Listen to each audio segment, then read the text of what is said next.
안녕하세요.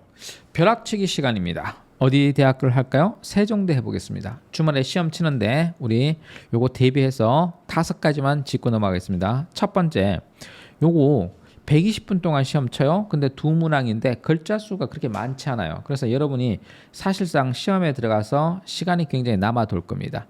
완벽하게 써야 되는 대학 중에 하나입니다. 자, 언어 논술과 자료 해석이 나온다는 게 특징입니다. 자료 해석 나오네요. 자, 그런데 그 자료 해석은 어렵지는 않습니다. 첫 번째 문항은 400에서 500자 쓰는 겁니다.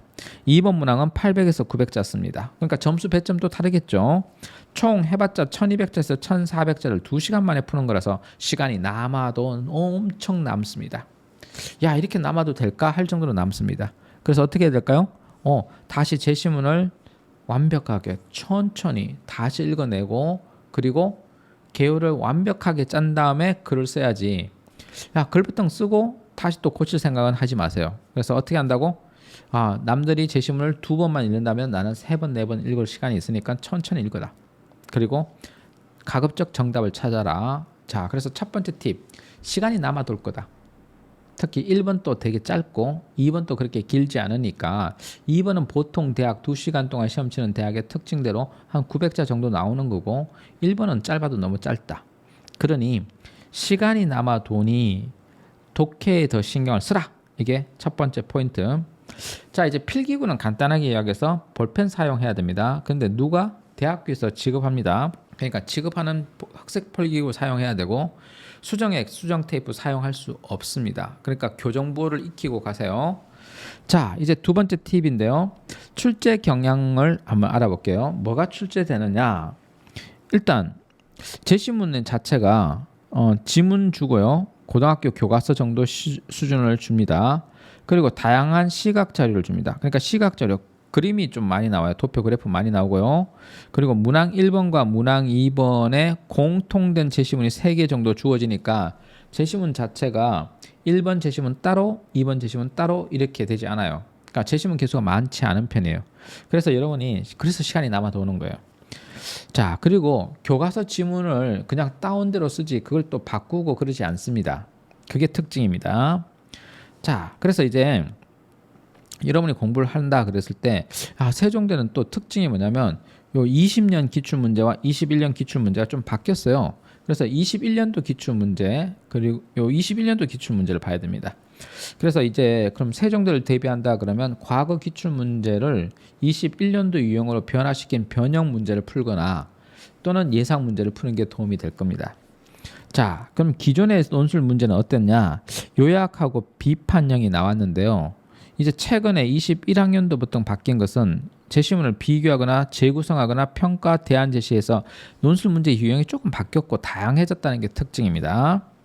자, 그리고 이제 올해 22 모의 논술에서 또 다시 요약형으로 복귀한 특징이 있어요. 요약형.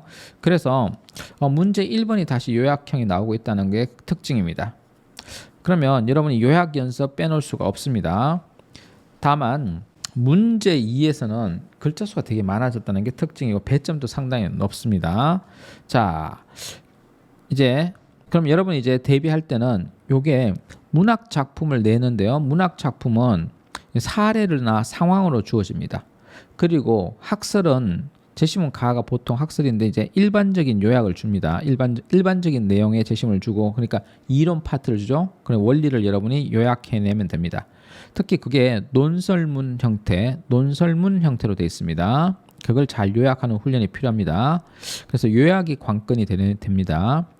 다음에 비교하라는 문제가 최근에 나오고 있잖아요. 비교하라는 문제가 나오면 공식은 공기차대를 활용합니다. 공통점과 차이점을 찾을 때 기준과 대칭어가 관건이다 이겁니다. 그래서 이거는 여러분들이 선생님 지금 논술한 지 얼마 안 돼서 어떻게 할지 몰라요. 그러면 그냥 메가스터디에 가서 제가 인강 찍어 놓은 거 있습니다. 거기 기본 강의를 활용하시기 바랍니다. 자, 이제 2번 넘어가면 2번은 주로 비판형이 주로 나옵니다. 비판, 평가형인데요. 그럼 비판하고 평가, 즉 비판만 하고 끝나진 않아요. 대안 제시하거나 해결 방향을 제시하라까지 낼 수 있습니다. 그래서 비판의 공식은 대지기내, 대상, 지점, 기준 내용. 자, 비판할 대상이 있고요. 비판할 대상 제시문 가, 비판하는 기준 제시문 나가 있어요. 그럼 이게 기준이고 이게 비판의 대상입니다. 그러면 비판할 지점이 있겠죠? 이런 게 비판할 지점입니다. 그 지점을 기준으로 평가하는 겁니다. 비판 내용은 야 이거 타당하다 부당하다 이렇게. 그럼 대직이네. 대상, 지점, 기준, 내용을 만드는 겁니다. 그다음에 여기서 이제 문제점을 지적했으면 그럼 이제 대안을 제시하면 대안 제시 공식이 있습니다. 문제 상황이 이거니까 원인을 해결해야 됩니다. 원인 분석, 문제 상황과 원인 분석, 기존의 해법을 비판하고 추상적인 해결 방향과 구체적 방법을 제시하는 문원기추구라는 공식을 패턴을 외워둬서 그대로 쓰면 됩니다. 자, 문제는 2번이 조금 길어요. 한 900자까지 써야 되니까 여러분은 그 문단 나누기를 꼭 해야 됩니다. 통글로 800자나 900자 쓰는 경우가 있는데 세종대에서 엄청 놀랍니다. 교수님들이 깜짝 놀래요. 아니 논술을 하면서 원고지사용법도 몰라? 뭐 단락을 나눌 줄도 몰라? 이렇게 생각하실 수 있습니다. 그래서 꼭 묻는 말에 따라서 분량을 잘 나누시기 바랍니다. 자, 지금까지 두 번째 팁이었습니다. 이제 세 번째 팁은 교수님이 채점할 때 뭘 보는지를 봐야 됩니다. 주로 독해력, 이해력이라고 하는데요. 그 이해력을 보는 건 당연한 거고요. 그러면 채점 기준표에 따라서 그 독해가 됐는가를 볼 겁니다. 그 다음에 이제 비판적 사고력 이런 걸 볼 건데요. 자, 그래서 문항 1, 2번 전부 다 이해력, 독해력과 비판적 사고력이 평가 기준입니다. 그리고 이제 제시문을 이제 이해를 했잖아요. 이해를 했어요. 그러니까 이 독해를 했고, 그 다음에 비판적 사고를 했죠. 그 다음에 이제 뭘 해야 되느냐면 그걸 잘 표현할 수 있어야 되고요. 정서법과 분량을 지키면 됩니다. 그래서 전체적으로 내용적인 면에서는 독해력과 분석 능력, 그리고 비판적 사고 능력을 요구하고요. 그다음 형식적인 측면에서는 기본적인 글쓰기 역량이 있느냐를 봅니다. 자, 그래서 이제 네 번째 팁은 그러면 과거의 기출 문제를 보자 이거. 쌤, 저 기출 A형만 봐도 되나요? 아니요. 기출 B형을 다 보셔야 됩니다. 아까 이제 다른 대학에서 이야기했듯이 요 기출 유형은 뭐 최근에 기출 문제를 푸는데 쌤 저는 A형에서 시험 치는데요. 아니요. 닥치고 그냥 B형까지 같이 보세요. 다 봐야 됩니다. 자, 그럼 이제 문제 패턴은 이런 식으로 되어 있습니다. 가의 선한 의도의 개입의 의미를 기술하고 이게 뭐야? 요약이지 요약. 이것과 부합되는 내용을 나에서 찾아 설명하라. 그러니까 요약과 설명이죠. 근데 글자 수 보세요. 400자에서 500자 쓰는 겁니다. 자, 250점 배점돼 있고요. 다음 2번 보면 가와 나의 논거를 활용하여 다에 등장한 음악 선생님의 행동을 비판하라 해서 800자에서 900자 쓰는데 450점 배점돼 있죠. 그러니까 설명형과 비판형이 나왔습니다. 자, 근데 이제 기출 B형을 보면요. 뭔가를 비교하라고요. 비교형이 나왔습니다. 그 다음에 또 타모스 왕을 비판하라 이렇게 나왔습니다. 나, 다를 가지고. 근데 특징이 뭐예요? 제시문 가, 나, 다. 제시문 딸랑 3개 활용합니다. 그리고 400자 쓰고 800자 쓰고 이러니까 기껏 1200자에서 많아봤자 1500자를 쓰는 거니까 글자 수가 너무 적고 제시문 개수가 너무 적으니까 이거 완벽하게 써야 되는 거예요.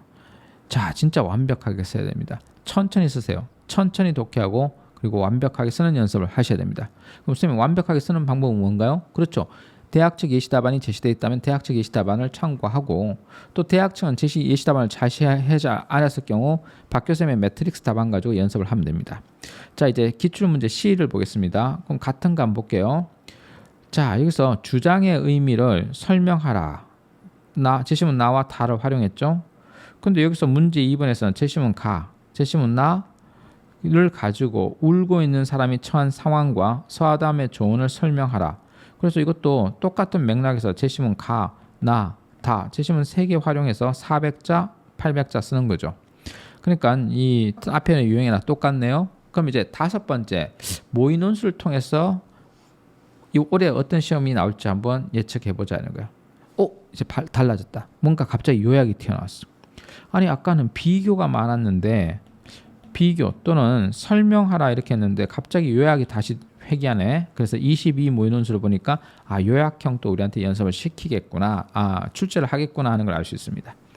또 다의 이도가 새로운 글자를 만들어내는 의도를 요약하고, 자, 의도를 요약하고 이 말은 이제 설명하라 이 말이에요. 여기서는 이제 요약이라고 하지만 사실상 설명에 가깝죠. 가와 나를 모두 근거로 활용하여 정기준을 비판하라. 그래서 이제 비판형이 나왔죠. 앞에 요약 비판이지만 요건 이도가 새로운 글자를 만들고자 하는 의도를 설명하는 겁니다. 자, 지금까지 해서 5가지 세종대에서 기억해야 될 걸 이야기했습니다. 그런데 진짜 중요한 걸 이야기했습니다. 세종대 수능 체제가 높아요. 그리고 실질 경쟁률은 박살이 날 겁니다.